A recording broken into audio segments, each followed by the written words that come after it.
ಚಿಂತಾಮಣಿ ಬಸವ ವಸತಿ ಯೋಜನೆಯಡಿ ಮಂಜೂರಾದ ಹಣವನ್ನು ಬೇರೆ ಖಾತೆಗೆ ಅಕ್ರಮವಾಗಿ ವರ್ಗಾಯಿಸಲಾಗಿದೆ ಎಂದು ಆರೋಪಿಸಿ ಚಿಂತಾಮಣಿ ತಾಲೂಕು ಮುನುಗನಹಳ್ಳಿ ಗ್ರಾಮ ಪಂಚಾಯತ್ ವ್ಯಾಪ್ತಿಯ ಅಲಂಬಗಿರಿ ಗ್ರಾಮದ ಬಡ ದಿನಗೂಲಿ ಕಾರ್ಮಿಕ ಮಹಿಳೆ ವರಲಕ್ಷ್ಮಮ್ಮ ಅವರು ಜಿಲ್ಲಾ ಪಂಚಾಯತ್ ಮುಖ್ಯ ಕಾರ್ಯನಿರ್ವಹಣಾಧಿಕಾರಿ ನವೀನ್ ಭಟ್ರವರಿಗೆ ಇಂದು ದೂರು ದಾಖಲಿಸಿದ್ದಾರೆ. ಅತ್ಯಂತ ಬಡ ಕುಟುಂಬಕ್ಕೆ ಸೇರಿದ ವರಲಕ್ಷ್ಮಮ್ಮ ಅವರಿಗೆ ಸರ್ಕಾರ ಬಸವ ವಸತಿ ಯೋಜನೆಯಡಿ ಮನೆ ಮಂಜೂರು ಮಾಡಿತ್ತು. ಮನೆ ಮಂಜೂರಾದ ಬಳಿಕ ಪಿಡಿಒ ಹಾಗೂ ಅಧಿಕೃತ ಸರ್ವೇಯರ್ ಮತ್ತು ಯೋಜನೆ ಅನುಷ್ಠಾನದೊಂದಿಗೆ ನಂಟಿರುವ ಕೆಲ ವ್ಯಕ್ತಿಗಳು ಹಣಕ್ಕೆ ಬೇಡಿಕೆ ಇಟ್ಟಿದ್ದರು.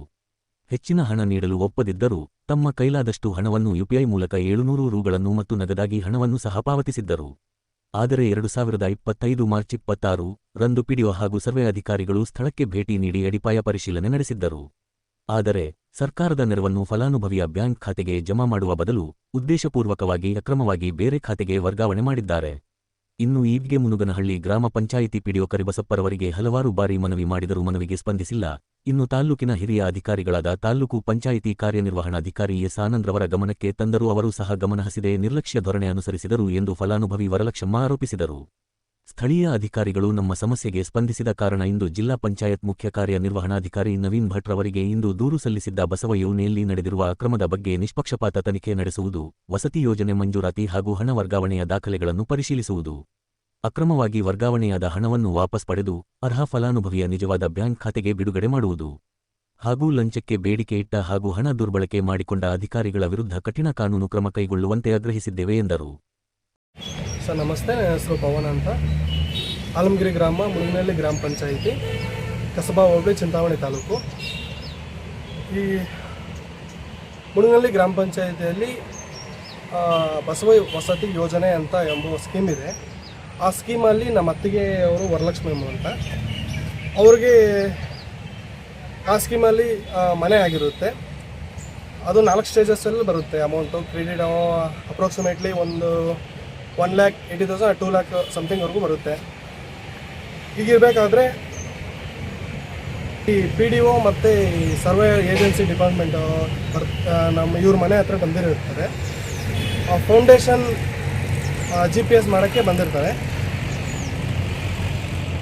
ಆ ಟೈಮಲ್ಲಿ ಇವ್ರನ್ನ ಅಮೌಂಟ್ ಸ್ವಲ್ಪ ಡಿಮ್ಯಾಂಡ್ ಮಾಡಿರ್ತಾರೆ. ಇಷ್ಟು ಅಮೌಂಟ್ ಕೊಟ್ಟರೆ ನಿಮಗೆ ಇದನ್ನು ನಾವು ಎನ್ಫೋರ್ಸ್ ಮಾಡ್ತೀವಿ ಅಂತ ಹೇಳಿರ್ತಾರೆ. 2025 7ನೇ ತಾರೀಕು 22ನೇ ತಾರೀಕು ಇವ್ರ ಅಕೌಂಟ್ಗೆ ಅಮೌಂಟ್ ಕ್ರೆಡಿಟ್ ಮಾಡ್ತೀರಾ, ಇನ್ನೊಬ್ಬರ ಅಕೌಂಟ್ಗೆ ಅಮೌಂಟ್ ಕ್ರೆಡಿಟ್ ಮಾಡಿರ್ತಾರೆ. ಅವರು ಬೇರೆಯವರು, ಇವರಲ್ಲ. ಅದು ಡಾಕ್ಯುಮೆಂಟ್ಸ್ ಇದು.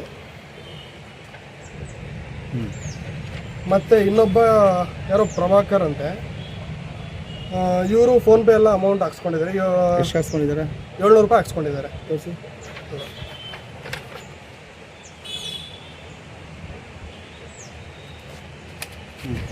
ಅದಾದಮೇಲೆ ಇರೋಕ್ಕೆ ಮನೆ ಇಲ್ಲ. ಇವರು ಡೈಲಿ ವೇಜ್ ವರ್ಕರು, ಕೂಲಿಗೆ ಹೋಗಿ ಬರೋವರು. ಇವ್ರ ಮನೆ ನೋಡಿದ್ರೆ ಹಿಂಗಿದೆ.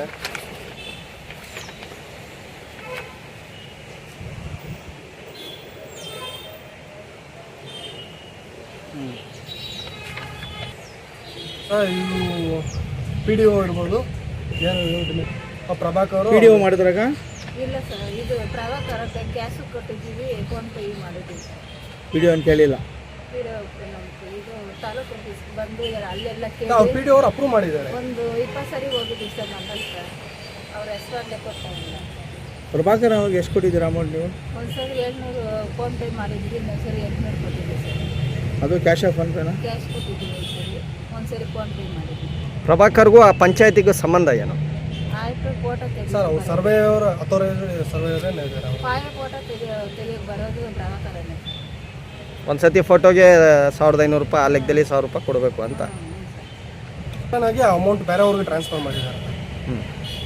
ಅಂದರೆ ಇವ್ರಿಗೆ ಬೇರೆಯವ್ರಿಗೆ ಟ್ರಾನ್ಸ್ಫರ್ ಮಾಡಿ. ಮತ್ತೆ ಅವರು ಯಾರು ಅಂತ ಇನ್ನೊಬ್ರು ಅಕೌಂಟ್ ಹೋಗಿದೆಯಲ್ಲ? 3ನೇ ತಿಂಗಳಾಗ ಹಾಕಿರೋದು ನಮ್ಗೆ 9ನೇ ತಿಂಗಳು. 1 ವರ್ಷದಿಂದ ನಾವು ಹೇಳಿದ್ವಿ ಅವ್ರಿಗೆ, ಸರ್ ಈ ಥರ ಅಮೌಂಟ್ ಬೇರೆಯವ್ರಿಗೆ ಹೋಗಿದೆ, ಮಾಡ್ಕೊಡಿ ಅಂತ ಹೇಳಿದ್ರೆ ಅವ್ರಿಗೆ ನಾವು ಏನು ಹೇಳಿದ್ದು ಕೇಳಿಲ್ಲ. ಮತ್ತು ಆನಂದ್ ಸರ್ಗೆ ಹೇಳಿದ್ದೆ, ಅವ್ರಿಗೆ ರೆಫರ್ ಮಾಡಿದ್ರು.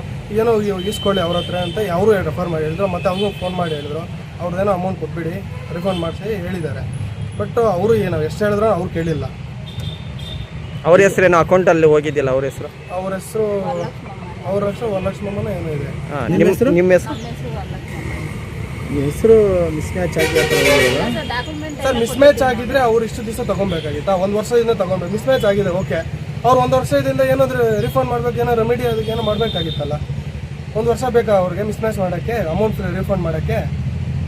ಈಗ ಮುಂದೆ ಏನು ಮಾಡ್ತೀರಾ ನೀವು?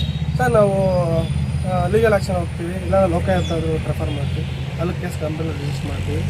ಮತ್ತು Naveen sir executive chief officer ಅವ್ರ ಹತ್ರ ಹೋಗ್ಬಿಟ್ಟು ಕಂಪ್ಲೇಂಟ್ನ ಕೊಟ್ಬಿಟ್ಟು ಲೀಗಲ್ ಆ್ಯಕ್ಷನ್ ಡಿಪಾರ್ಟ್ಮೆಂಟ್ ಏನು ಆ್ಯಕ್ಷನ್ ಇದ್ದರೆ ಅದು ತೊಗೊಂಡು